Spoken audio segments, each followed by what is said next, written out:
believe this. I was just looking out my back window and look what I saw climbing on the rocks. I don't know if you can see them.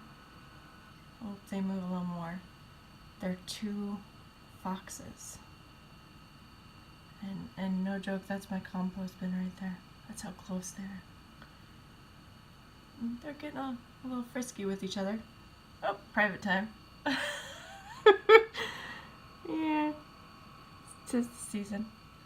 But yeah, I'm not outside because, you know, I don't want to disturb them.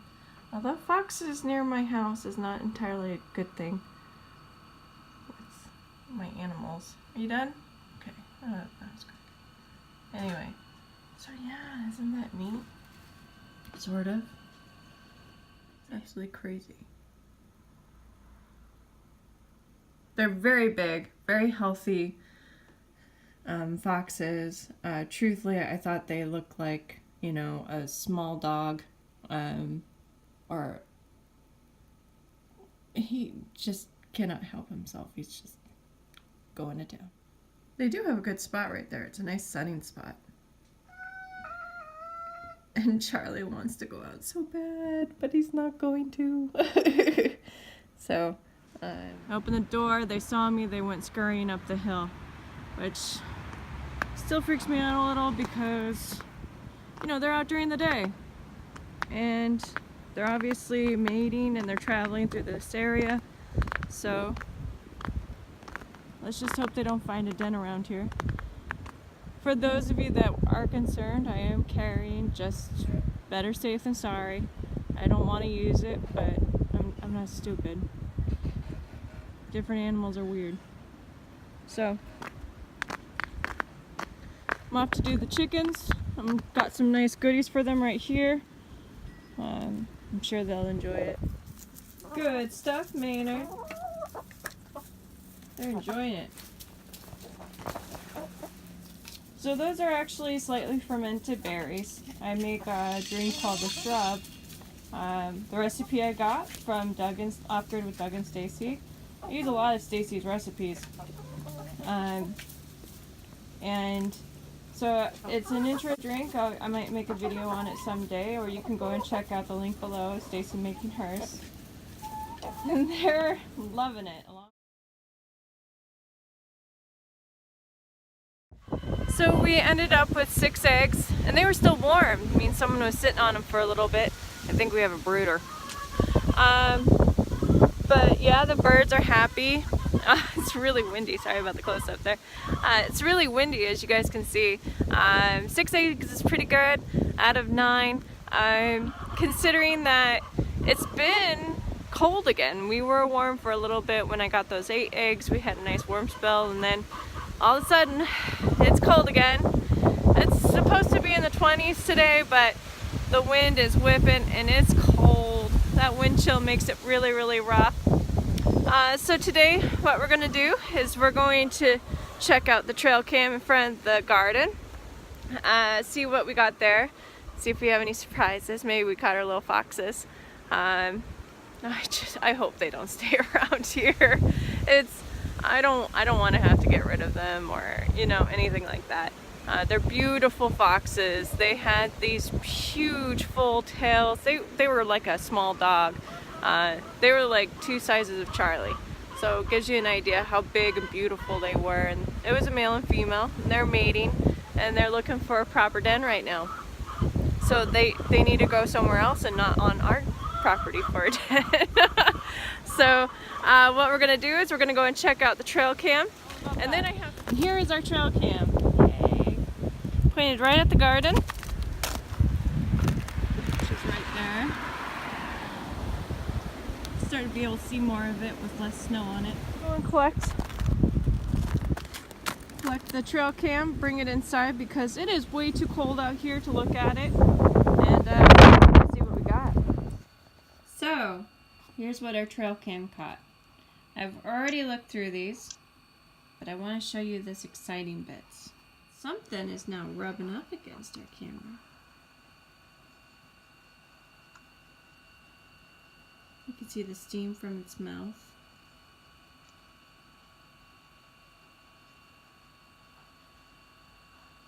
breathing on it and an ear.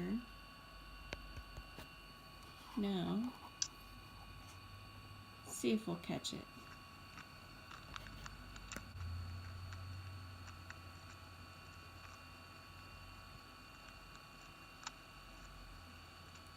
Hello! We have ourselves a doe walking straight towards my garden. That's gotta change. So the trail cam is really exciting. We were so happy to finally get something on it, and it was a beautiful doe with a big fluffy tail and everything, but it was going straight towards my garden, which brings up the next topic of discussion is how do I handle spring fever? Well, I take inventory. The secret is out. Anyway, this is my treasure chest. It's more precious than gold and silver. Glorious heirloom seeds in it. And I absolutely love this container I got from my mother-in-law. And that's something we do try to do, heirloom, non-GMO seeds as much as possible. So I start by bringing out my collection, and let me tell you, it was not this neat when I started it. I have a lot of old seeds that were hybrid, and they were like the brands where you don't really feel too comfortable planting them in your ground and feeding them to your family. So I went through, I inventoried all of them, I categorized them all. Like in this one, we have like cauliflowers, and we have broccoli, you know, so they're all in order for the most part. And a lot of the brands I like to use are Seeds of Change and the Survival Seeds for Patriots. This is only my second year for the Survival Seeds of Patriots. And last year was not a good year to judge by. So I'm also going to be starting using Baker Creek seeds this year also. That's who I'm going to be ordering my new seeds from, for most of them. So it's really exciting. Pull out my seeds, start organizing, see what I have, see what I want, and start categorizing everything. So I also then track everything with a journal. You should always keep a journal when you are gardening or anything, so you know what you did last year, what you'd like to do next year, what worked, what didn't work, and maybe what seeds you might have saved from your previous year. So fresh new one. This is my inventory of actually the seeds that I have or I want to use. It's quite an extensive list, and I have it all categorized for the most part. We have herbs. That is one thing that is very beneficial for your garden. You plant them around your other plants to help protect your plants. Same with flowers. All of my flowers are going to be getting replaced this year. This is what I need to get. So I listed everything that I need to get. And it's actually quite a short list. More than likely, some of these, probably a fourth of the amount of seeds that I have listed here, are not going to get used. It's like when you're at the restaurant and you order way too much because your eyes are bigger than your stomach. My eyes are bigger than my garden. So they might not actually get planted, but I have them. And I'm going to be getting all new seeds this year for my flowers. I'll be getting those from Baker Creek. So I log everything in my flower in my garden journal. And then also this year I have to take into consideration for my chickens. We're going to start making our own chicken food. I use the Doug and Stacy equation from one of their episodes. Look below for the link to that video. Very useful, very interesting. I trust them, and so I'm going to use their equation for that. I use a lot of their recipes. They're getting a lot of references in this video. Anyway, so I have to take in consideration what I can actually grow on this property for my chickens, because getting organic, non-GMO seed is very expensive. And so if I can make it here, the better off I'll be. So not only do I have this going on, but I have my blueprint. So this is a rough blueprint of my garden space. It is 11 by 22, not extensive, not huge. It's good for us, it's good for the community. It could always be bigger, and once we actually work out some of the quirks that we have with it, I'm sure we will probably be expanding. And we don't have the greatest property for a garden too, so that's something we also have to keep in mind. So it is a rough blueprint, and I use this because a method we use is the combined garden method, where we plant our seedlings or our plants right next to each other of different types. So we could have tomatoes near eggplant, and believe it or not, tomatoes and basil work really good next to each other. It's almost like it was meant to be on your plate together. So that is when I come into play this marvelous book, The Vegetable Gardener's Bible. I love this book. I reference it every single year. It is an amazing book. He does combination organic gardening, raised beds, or deep soil method if you don't want to do raised beds. He takes you from the soil to the actual plant and harvest, and then categorizes all of the vegetables. So like peas, he'll go ahead and break down all the germination, everything about it, and then what you might need, like soil depth when planting, what's this pH range, that sort of thing, when's a good time to actually plant it, and the seed longevity. So it goes through all sorts of ones like that. I would very much recommend this book. This one looks brand new because it is brand new. I loaned my other one out, my used one, to a friend, and it is now missing, and I don't remember who I loaned it out to, and I miss it. It had all my notes in it and all my fingerprints from dirt in it.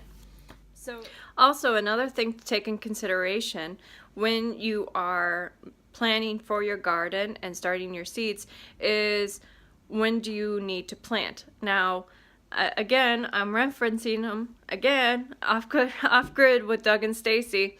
They recently had a master gardener on who had created a really neat slide chart for a gardener.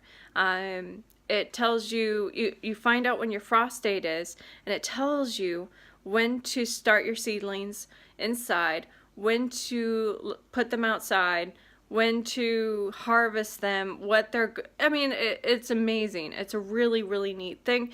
I'm going to link below that video as well. They're gonna have a lot of links from me on this one. But so about our garden last year, just a disclaimer, I am a novice. I'm not a master gardener at all.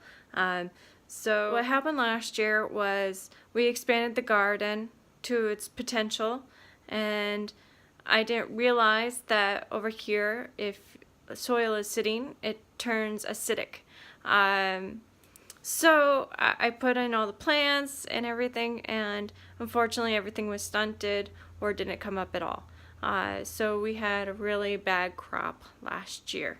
Now I know, and we are putting down lime and or wood ash, mostly lime. We don't have a wood stove every year now. I hope you have enjoyed this information. Just some ideas to help pass the time in the winter time when you're antsy to get out there and you're frozen inside of your house. It's a good way to pass the time. Again, I do recommend that book, and again, I do recommend you watching the other videos that I have linked below. You'll learn a lot from them in so many regards. I really do like Off Grid with Doug and Stacy and An American Homesteader. They're probably one of my favorites YouTube sites to go ahead and visit. So I hope you've enjoyed this. If you have, please hit the like button and subscribe and share with your friends and family. And I will be catching you in about a week's time. Bye.